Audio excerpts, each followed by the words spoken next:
Welcome to the Love Thy Lawyer podcast, where we talk with attorneys about their lives and careers. I'm your host, Louis Goodman. Today, we welcome Mark Shaiken to the program. Mark has had an outstanding career in bankruptcy law, practicing in 5 states over the course of 38 years. He has been a partner at a large bankruptcy firm before becoming an author and writing books, with another book on the way, and we are going to discuss one of his latest books called It's What Makes Me Today. Other than law and writing, Mark is also a photographer who is an editor and founder of an internet magazine that offers periodic photography and insight articles. His photos have been used on several publications such as Forbes, The Pulse, and many collegiate athletic websites. Mark has been on this podcast before, specifically on the March 9th, 2022 episode, which was season 3, episode 104. And I encourage you to listen to that if you want some further background information on Mark. And Mark Shaiken, welcome back to Love Thy Lawyer. Hey, thanks for having me back on. Appreciate it. Well, it's great to see you. And we have talked a couple of times since you were on once before. And I was just saying to you about how I don't know whether it was your first book, it was the first Mark Shaiken book that I ever read about bankruptcy, and how it really explained in a very compelling way the bankruptcy law. So let's just start there. Tell us a little bit about that book and the way you got into the bankruptcy law there. So the first book was entitled Fresh Start. There's now 4 books in the legal thriller series: Fresh Start, Automatic Stay, Unfair Discrimination, and Cram Down. And each of the books takes their name from some concept or actual phrase in the bankruptcy code. So Fresh Start is not a phrase that appears in the code, but it's what debtors go after when they file bankruptcy. They want to get rid of their debts and start anew, called a fresh start in the bankruptcy world. And so Fresh Start was about a big-time skyriser, a real estate developer who needed to file bankruptcy because his bank was starting to bear down on him. And he decided to create the cardinal sin in bankruptcy, and probably is the cardinal sin, which is to not disclose all of his assets. And he had a very large 8-figure account off in a Swiss bank that he didn't tell anybody about, didn't tell his lawyer, didn't tell the banks about it during the years, didn't tell the bankruptcy court about it. So the trifecta of violations. And some of the inspiration for that came from Boris Becker, the famous tennis star, who ended up filing the British version of Chapter 11, I think, and also failed to disclose assets, but got caught. And the penalty for getting caught there and here, because our system is based on theirs, is that the Justice Department looks pretty dimly at that. And Boris ended up in jail, as did Quincy Witherman in my first book, having gotten caught through a variety of unusual circumstances in the middle of a trial that I won't go into because I don't want to have a spoiler alert going on. But he ends up in jail just as COVID breaks, and he's all freaked out, of course, that he's going to die in jail of COVID. Well, let's back up here a little bit, Mark. Where are you speaking to us from right now? Denver, Colorado.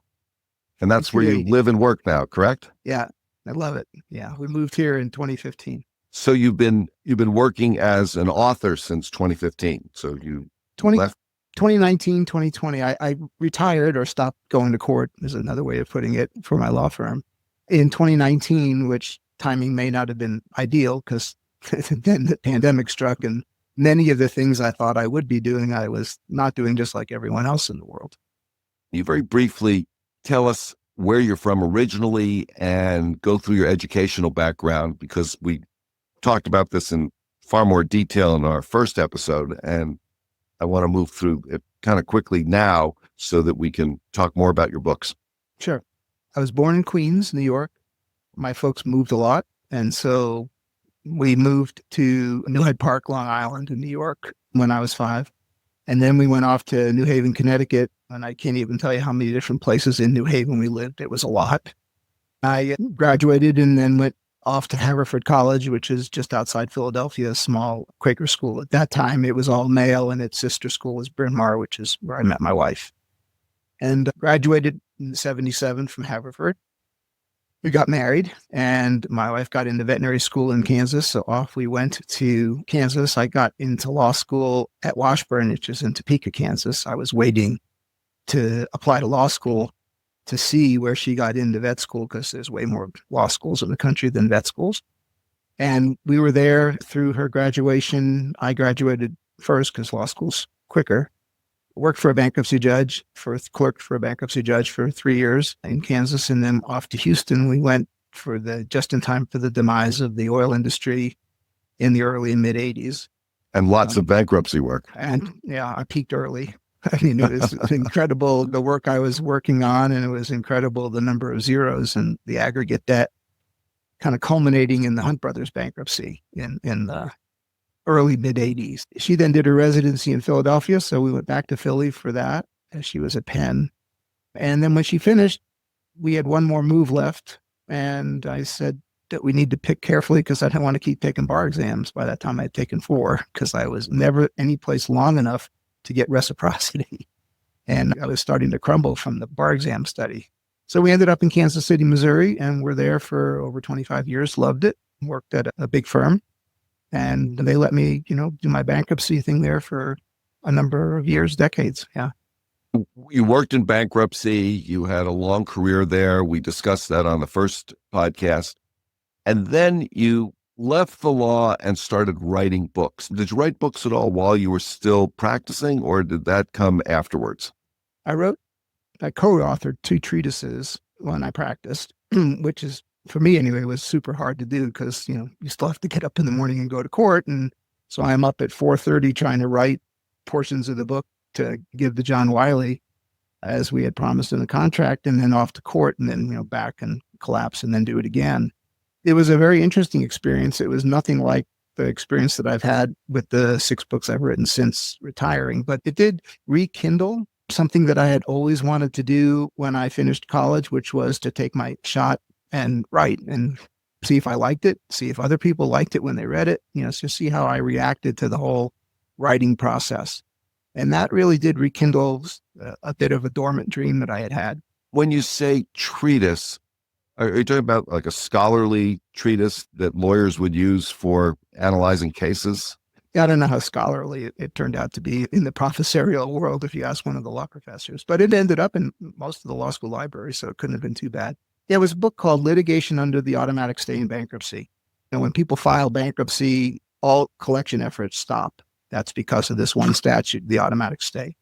And there's lots and lots and lots of litigation. Once the bankruptcy is filed, when a creditor says, give me relief from the automatic stay so I can continue litigating, continue foreclosing, continue suing this person, whatever has been going on beforehand.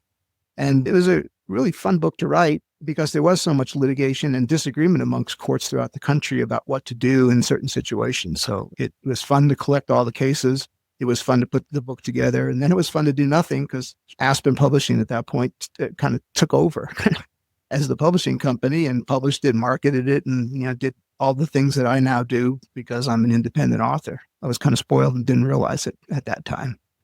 Well, let's talk a little bit about your book. It's called It What Makes Me Me. I read the whole thing cover to cover. It was a very compelling read. I guess one of the things that I found interesting is how much of it kind of paralleled my own life and my own experience growing up back east. And I'm wondering if you could talk a little bit, first of all, like what prompted you to write the book, and talk a little bit about the format of it. Yeah. So a lot of what I cover in the book, it was my hope that people who read it would have had some similar experience, may not have come out the same as me, but had been involved in something like that during their life, something that they could relate to. After I finished the 5th book, which was the 4th in the legal thriller series, the cram down book, I started to write little 800 or 1,000 word essays kind of to myself, almost as if I had been journaling, which is something I've never done. And then I started making lists of, this is sort of fun. What other topics might I, cover in 800 words? And the next thing you knew, I had enough topics to fill a book. The next part of the journey was, are they at all related? And the way they were related was every one of them in one way or another has something to do with me, how I got to where I am, why I am the way I am, the good and the bad. And it sort of was easy for me to group these chapters together in different sections of my life, different sections of the way I think about things. And for the people in the world who know me, and if you're a lawyer who goes to court, it ends up there's a lot of people who know you, good and bad. I thought it was a good opportunity for me to say, well, if you like me, this is kind of why I am the way I am. And if you didn't like me when you met me in court, maybe this is the reason you didn't like me. And I've had a lot of communication from folks, gosh, I haven't thought about in decades, who read the book and said, oh, now I understand. And I never really understood when they said that, whether that was now they understand why I'm as messed up as I am, or why they understood how they understood why I did what I did in the manner that I did it. And I really enjoyed it. I found it very cathartic. And it was nice to be able to put it out there, write it down in paper, check with my brother. I have one brother, to see if his recollections of growing up were similar to mine. I suffered through him being horrified that I would actually publish anything that I was. And luckily, he's not my editor, and kind of move on from there. So for me, it was a really wonderful experience of transference. This is what I feel, and here, you read it. Yeah, one of the things that I found interesting about it is that the book moves, basically, I think, chronologically, and yet you could read any chapter as a standalone essay about that particular moment in time. I'm wondering if you could talk a little bit about your experience where you were growing up in Long Island. You felt very comfortable at the school there.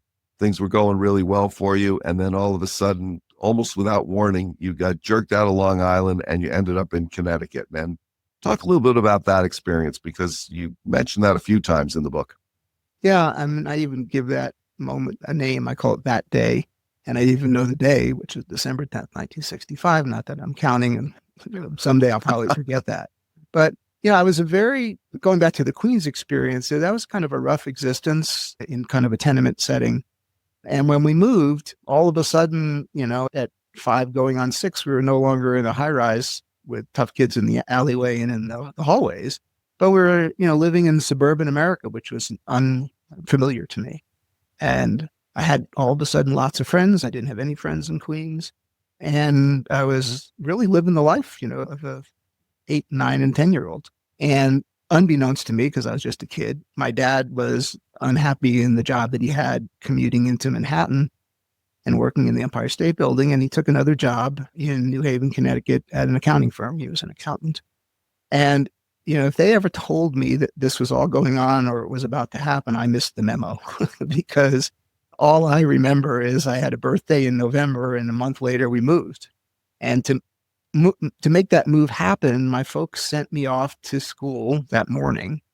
And at about 10 or 10:30 in the morning, they showed back up in the classroom, I guess when they had packed everything. And they were there with the principal, whispered in the teacher's ear, and I was asked to stand up and in front of everybody left the classroom. And that was the last I saw of most of any of those folks, and certainly of all my friends.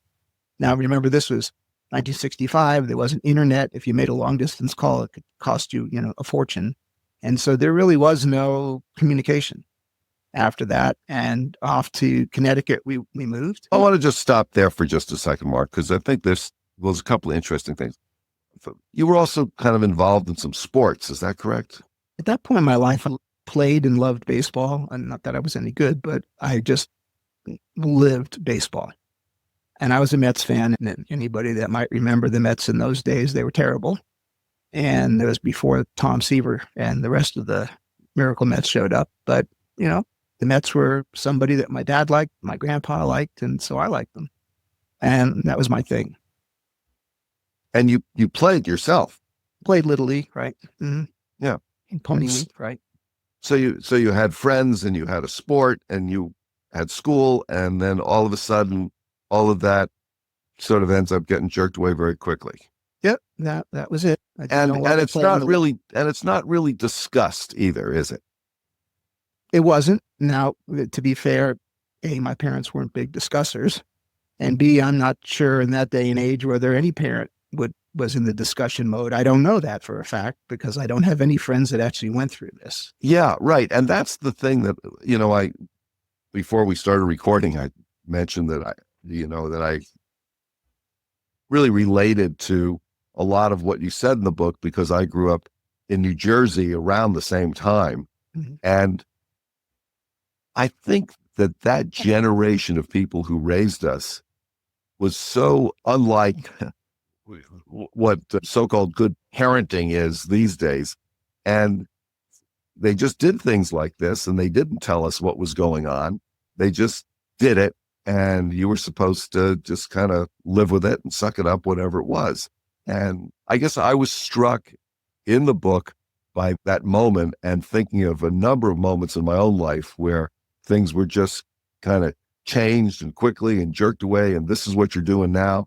And, I don't know. I mean, you just think about the way parenting is done these days and how different it was in the 1960s. It is different. And once you become a parent, you realize how hard it is. I don't think as a kid, no matter how much thinking you do on the topic, you have any clue what it's going to be. I know I didn't until our kid Zachary showed up. And all of a sudden I thought, oh, this is seriously hard stuff. And we tried, and my wife had heard all these stories, and we tried very intentionally to do things differently than my parents did. That was the intent. Whether that was a good way to parent or not, I don't know. It was another way.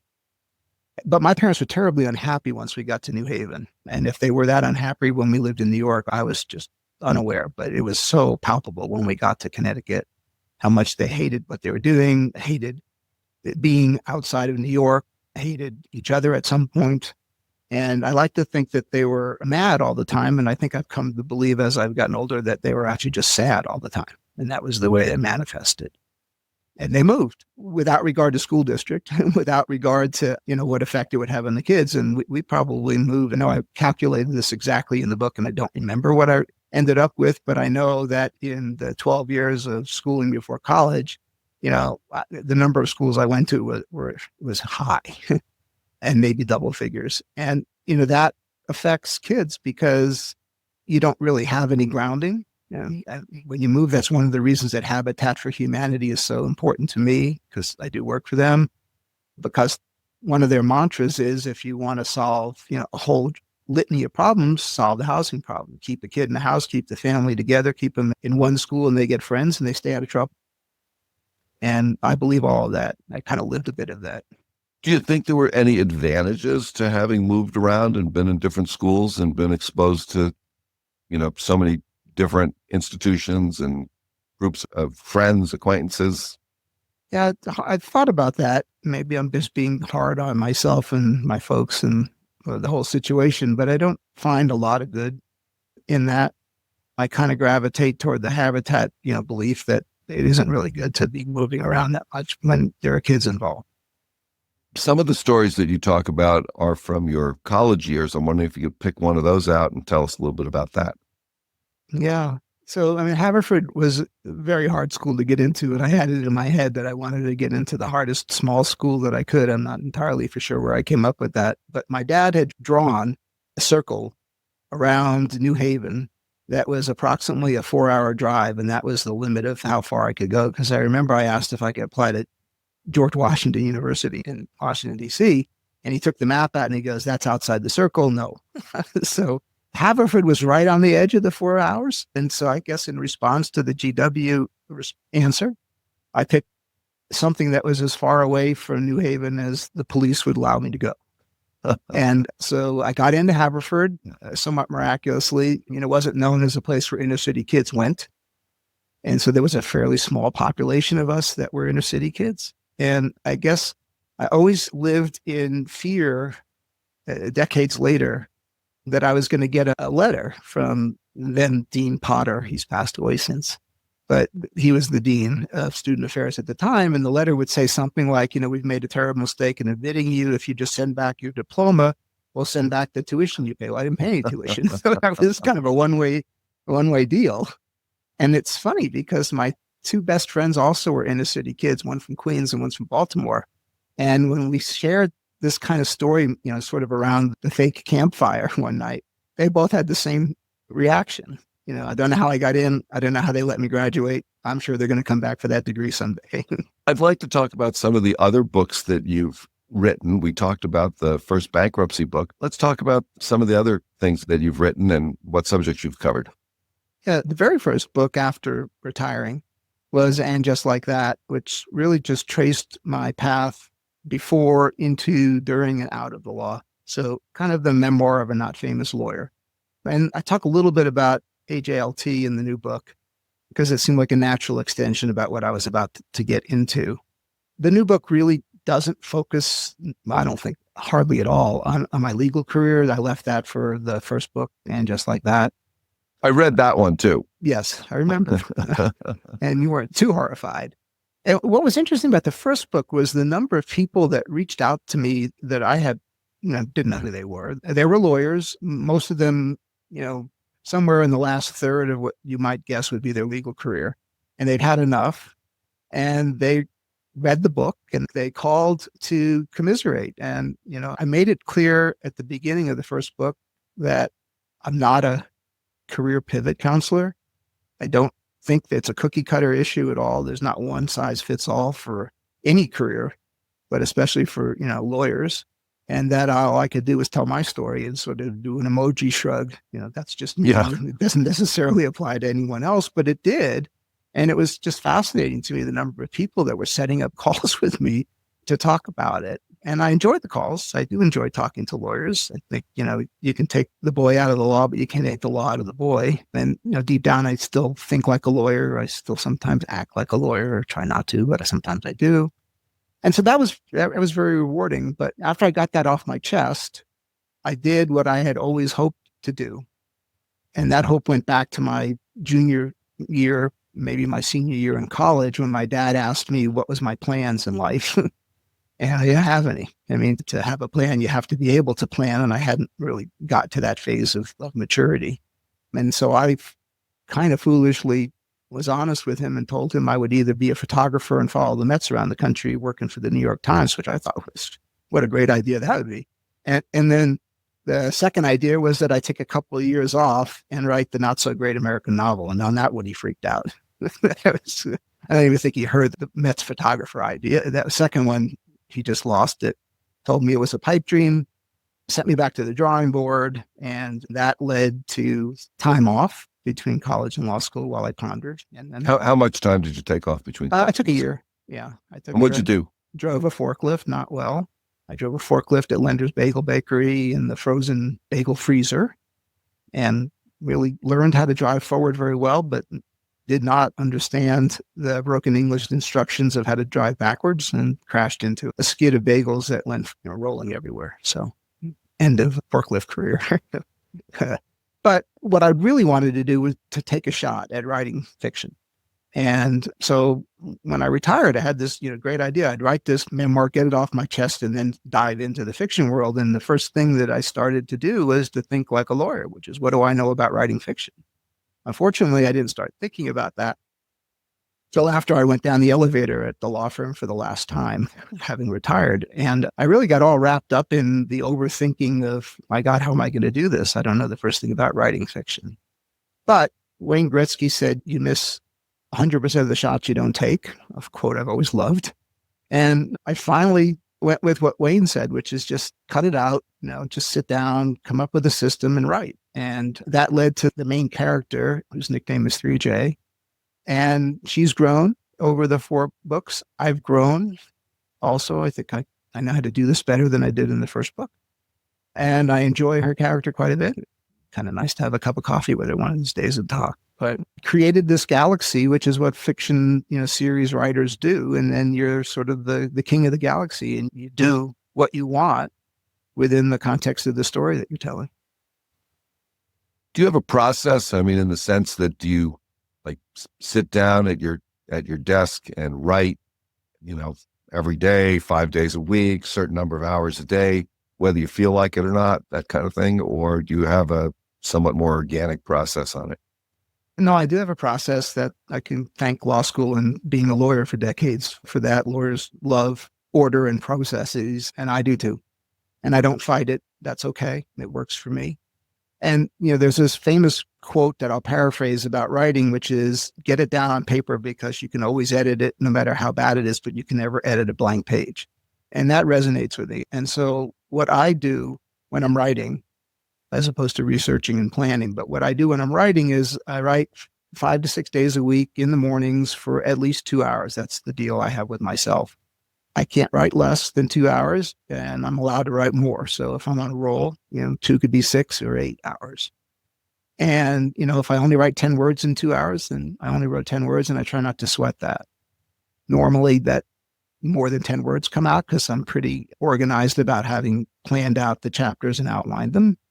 And a lot of the dialogue I've already written in notes to myself as I imagine two characters talking to each other, and then practice it, in front of the mirror, maybe in the bathroom, to see how it sounds. Because I do want it to be realistic. If two lawyers are arguing with each other, I want to remember what that was like and have the argument on paper that I'm creating be true to how that happens, or be true to an interaction between a skeptical judge and a lawyer at the podium arguing his client's position. And lawyers that have read the book appreciate that. The general public, it's interesting that the reaction has been they like it, but it's different than TV. And TV, has to squeeze the entire case into 48 minutes, plus commercials. I don't have that problem. So hopefully, as the non-lawyers of the world read the courtroom scenes and things like that, they get an appreciation for at least my perception of what really happens, when it's a lawyer preparing to go to court and then go into court. And do you write things out on a yellow legal tablet, or do you write on a computer? It's a free Microsoft product called OneNote, and it's part of the Microsoft 365, but it was free before I ever signed on to Microsoft 365. So what's nice about it is it sits on your phone, which of course these days is tethered to the rest of my body like everyone else. And it sits on my computer. And so if I'm somewhere in the grocery store, if I'm sitting watching a show with my wife, or we went to the movies and I think of something, I whip out the phone, I open up OneNote, I write down whatever I was thinking, and I don't lose it. And then it's transferred automatically, synced with my computer.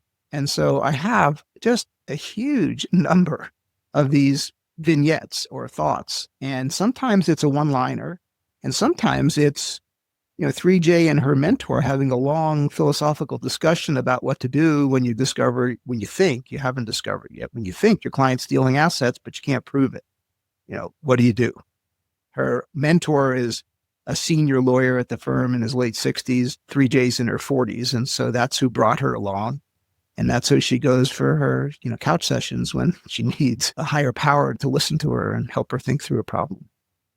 I want to shift gears here a little bit and ask you just a couple of questions about some other things.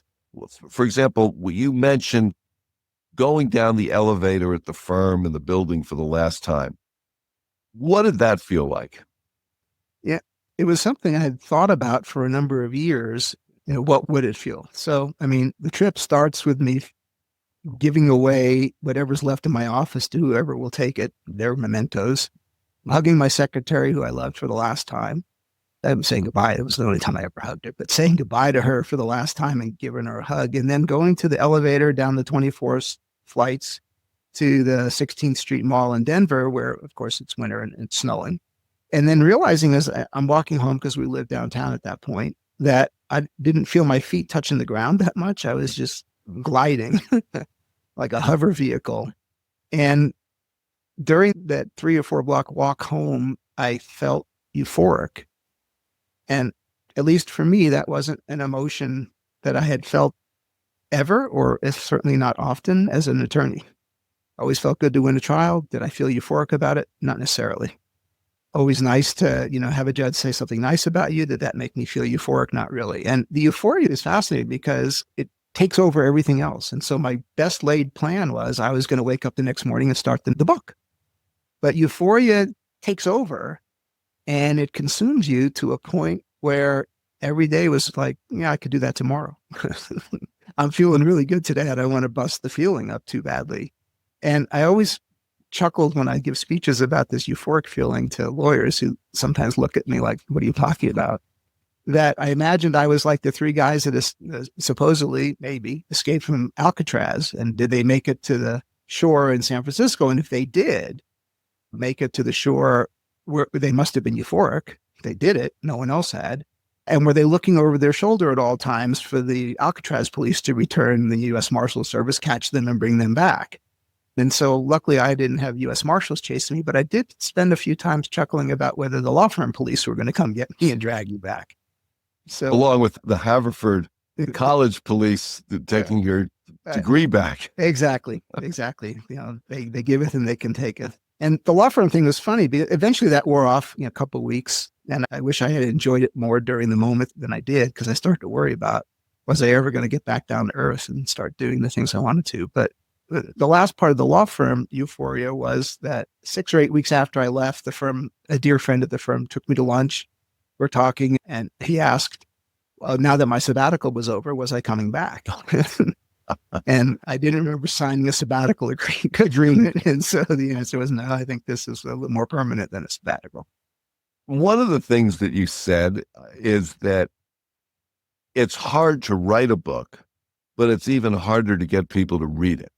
Yeah. And I'm wondering if you just sort of comment about that a little bit.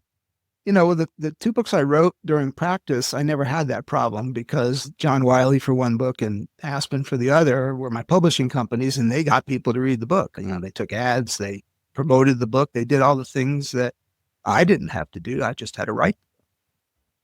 When I started down the path of writing for myself, there were far fewer publishing companies and far more writers looking to get published. And so that combination makes it very difficult to get your book in front of somebody that can actually make a decision at Random House or one of the other major publishing companies. And there's many fewer publishing companies. Yeah.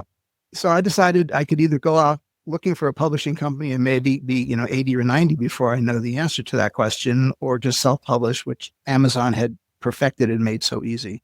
So I went that path. But when you go that path, you're then the marketing department. You do everything. You oversee the design of the cover. You oversee the formatting of the inside of the book, the editing process, and then the marketing. And, what did I know about marketing? Even less than I knew about writing fiction. And I've learned a lot, and there's sort of a comfort zone, things I like to do, things I don't like to do. And I try to steer away from the things I don't like to do, because it turns out I'm not that good at it. I don't do book signings at bookstores. It's a complicated process, believe it or not, and they throw contracts at you, and it's almost too much for me to deal with. I give podcast interviews because it turns out I like to do that. I speak. Next month, I'm speaking at my old law school on a lunch and learn, and then I'm speaking to the Historical Society in Kansas City about how and why I use American history in their thrillers. And I've talked to a number of places here in Denver, and I love to do that, so I do that. There are things I try out, Facebook ads. I'm not very good on social media. I was on and now I'm off Instagram because I gave up. I can't figure out how it's helping me. Things like that. And it's a learning experience. And authors are really open, which is nice, about what they're doing and how they do it and what's working for them and what's not. So that's kind of fun to collaborate in that manner. But it's damn hard to sell a book. Because there's a whole lot of books out there. I am not the only author of legal thrillers at all. And what I've learned is that as much as I love writing the legal thrillers, it's actually easier to sell memoirs and books about aging and adulthood, which is a lot of it's what makes me me. And, amazingly, It's What Makes Me Me debuted as the #1 book on Amazon, new release in adults and aging category, and stayed there for a while.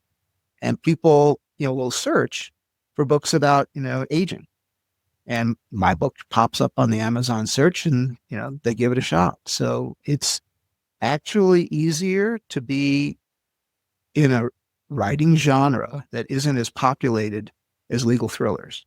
Well, since you're mentioning Amazon, let's just put in a little plug here. All of your books are available on Amazon, correct? Yeah, and most of them are available at Barnes & Noble. They're all now out on audiobooks, and so they're available at Audible, Apple Books, and things like that. And we can find those by just, putting in Mark Shaiken, Shaiken, and the books will come up. That works. Okay. Is there somebody who you'd like to meet, somebody living or somebody out of the historical past that you'd like to meet? Yeah. I would love to meet Michael Connolly in person. I don't know if you or the audience knows him. He's the incredibly prolific author who writes the Lincoln Lawyer series. So the Right. Lincoln Lawyer is a lawyer in LA that they call him the Lincoln Lawyer because he doesn't have an office in the beginning books. He works at the back of a Lincoln Continental that has a chauffeur driving him around. And Michael Connolly's background is that he was a crime beat journalist in Florida before he moved to LA. So he's got all these stories that he reported on, lived through, observed, and they just come out and they're great. They're compelling. And because he was a crime beat lawyer, he actually was in court all the time for criminal cases. So when Mickey Haller, his star lawyer in The Lincoln Lawyer, goes to court, which is often in the books and often in the TV version of it on Amazon, it's pretty real. And it's not the 48-minute TV show thing. It's, okay, there's yelling that's going on in a chamber conference because the lawyers are not getting along. And it's much more real than some other versions of, lawyers things that I've seen. So I've never met him. I would love to. I don't know what I'd say. I love your books. Keep them coming. Let's say one of your books really took off and all of a sudden you came into $3 or $4 billion. What, if anything, would you do differently in your life? If I had $3 billion, Lewis, I would do the Mackenzie Scott thing in a heartbeat. Actually, somebody at one of my board meetings today asked that question of all the board members, and that was my answer. And so I'll repeat it. So it's interesting that I got asked this question twice in one day. I'd buy a jet, hire a pilot, and that would be it for me. And then the rest of it, I would run around the country giving it away. If you had a magic wand, there was one thing you could change in the world, the legal world, the publishing world, or otherwise, what would that be? I'm satisfied with the publishing world. The legal world I knew was the bankruptcy world. I'm of the camp that it works. Of course, it's not perfect, but it does what it's supposed to do. It allows people a chance to get back up on their feet, or a company. We'll see what happens with 23andMe and whether they're savable. More likely they're sellable. But, fascinating parts of the fiber of America end up in bankruptcy for different reasons, like 23andMe, which may not survive, but certainly put the whole notion of DNA on the map in such a large way. Obviously, there are things about everything that could be used for bad purposes, but for DNA, for good purposes, helps people understand, their genetics. What are the diseases in my family that I need to worry about? Helps to identify all kinds of things. Helps the criminal world identify criminals that didn't exist, not that long ago. Yeah, and for some people, even, who is my family? Well, exactly. And with my family, that's a hard question to answer because they came over from Russia at the turn of the prior century, and there aren't any records over there. Or if there are, no one has access to them. So the DNA is the only way to start to get some sense of, well, who are you? Who am I?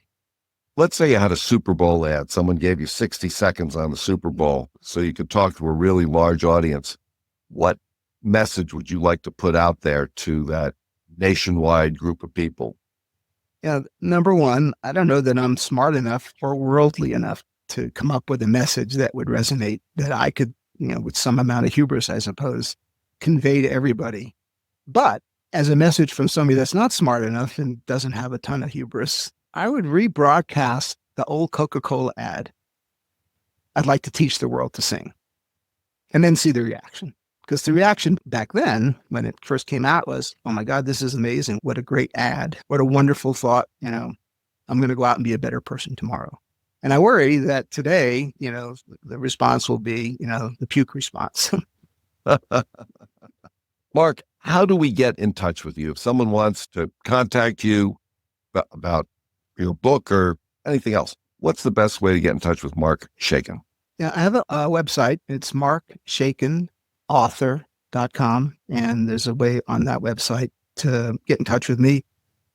It's pretty easy to get in touch with me. It's actually a little surprising what happens if you Google my name these days. There's the number of hits and the number of ways that you can get a hold of me or there to be hold. But the easiest way is on the website, where you can also, keep up with anything new that's happening. If I get some awards, I will post them. Got 3 awards just 10 days ago for It's What Makes Me Me that were very cool. And so those will go up on the websites. And so if you want to follow me, in other words, that's an easy way to do it.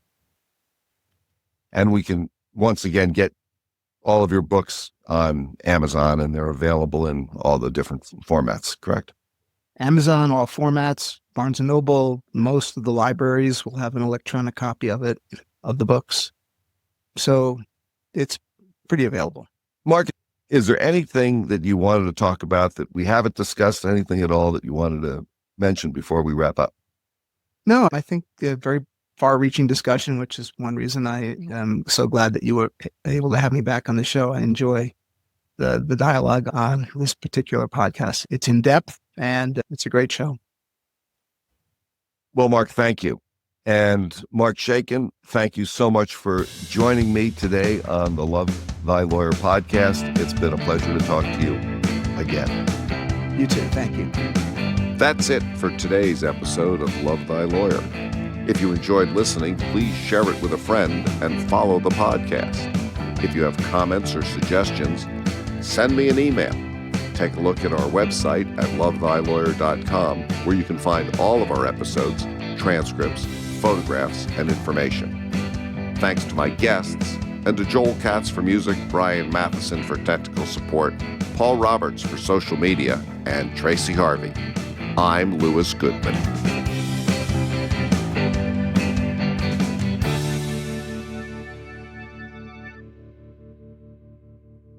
Don't go anywhere. Let me start that over. Okay.